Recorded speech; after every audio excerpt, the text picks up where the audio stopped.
तर राष्ट्रवादी पक्षातून वगळण्यात आलेले सेल फ्रंटलमध्ये नव्हतेच. विरोधक एक कागद दाखवत महाराष्ट्राच्या जनतेची दिशाभूल करत असल्याचा आरोप राष्ट्रवादीचे प्रवक्ते सूरज चव्हाण यांनी केलाय.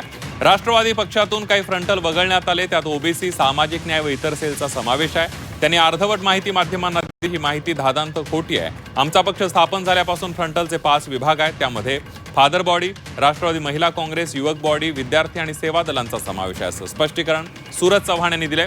यावेळेला त्यांनी विरोधकांचे आरोप फेटाळून लावले, तर या प्रकरणावर सविस्तर भूमिका मांडणार असा इशारा खासदार सुनील तटकरे यांनी दिलेला आहे.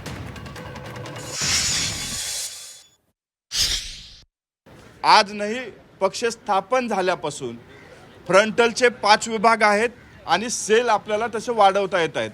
फ्रंटलमध्ये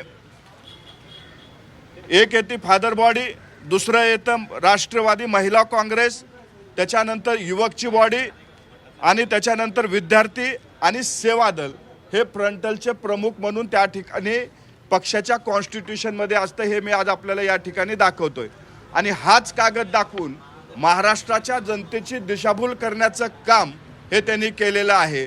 त्यांनी असं सांगण्यात आलं की सेवा दल, ओबीसी सेल, सामाजिक न्याय, अल्पसंख्याक हे सेल फ्रंटलमधून वगळण्यात आलेले आहेत.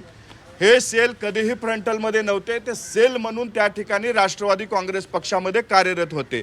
ही आहे 27.1 आर्टिकलमधलं आपलं त्या कॉन्स्टिट्यूशनमध्ये जे निवडणूक आयोगाला दिलेलं पत्र आहे त्याच्यावरची ही माहिती आहे. तुम्हाला जी माहिती भेटली माध्यमामध्ये आली ती डायरेक्ट 30ची आली. त्याच्यामध्ये 28चा पेपर हा पूर्णपणे वगळण्यात आलेला आहे. ही आहे आमच्या पक्षाच्या कॉन्स्टिट्यूशनमधलं 28.1. त्याच्यामध्ये SC, ST, ओबीसी, मायनॉरिटी, किसान, लोकल बॉडी जितक्या काही सेल आहेत ते ह्या 28मध्ये ॲड केलेले आहेत आणि त्या निवडणूक आयोगाकडे देण्यात आलेले आहे. हे आजचं नाही, तर हे कॉन्स्टिट्यूशनमध्ये ज्या वेळेस पक्ष स्थापन झाला त्यावेळेसपासून यांना सेलचा दर्जा देण्यात आलेला आहे. आणि मी जे आधी आपल्याला सांगितलं, महिला, युवक, विद्यार्थी, सेवा दल आणि फादर बॉडी हे फ्रंटलमध्ये मोडले जातात. पक्षाचे प्रवक्ते सरचिटणीस सूरज चव्हाण यांनी अत्यंत व्यवस्थितरित्या खुलासा केलेला आहे. त्याच्यामुळे या विषयावरती अधिक काय माझ्याकडे बोलण्यासारखं नाही. त्यांनी माहितीसह, कागदपत्रासह, सह्यांसह जे दाखल झालेलं आहे त्याच्याबद्दलची माहिती आपल्याला दिलेली आहे. या विषयावरती योग्य वेळी योग्य वेळेला मी पूर्णपणाचं बोलेन. यावर विजय वडेट्टीवार यांनी काय प्रतिक्रिया दिली आहे पाहूया.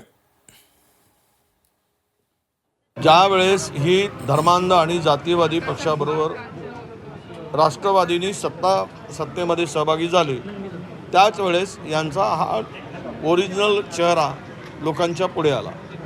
ते सत्तेसाठी कुठल्या स्तरावर जाऊ शकतात. ज्या पक्षाला आयडिओलॉजी नाही, ज्या पक्षाला आचार नाही, विचार नाही, ज्या पक्षाला कुठलाही चेहरा नाही, अशा पक्षांच्याकडून अपेक्षा ठेवणं बेकार आहे. खरं तर पवारसाहेब होते, त्यांचा पक्ष होता, त्यावेळेस ते पुरोगामी विचाराला घेऊन चालवते, फुले, शाहू आंबेडकर, छत्रपती शिवरायांचा. पण आता मात्र ते सर्व गुंडाळून आज ह्या पक्षाची वाटचाल ही धर्मांध आणि जातीयवादी पक्षाबरोबर हातमिळवणी करून त्याच मार्गाने जाते आहे, हे स्पष्ट झालेलं आहे.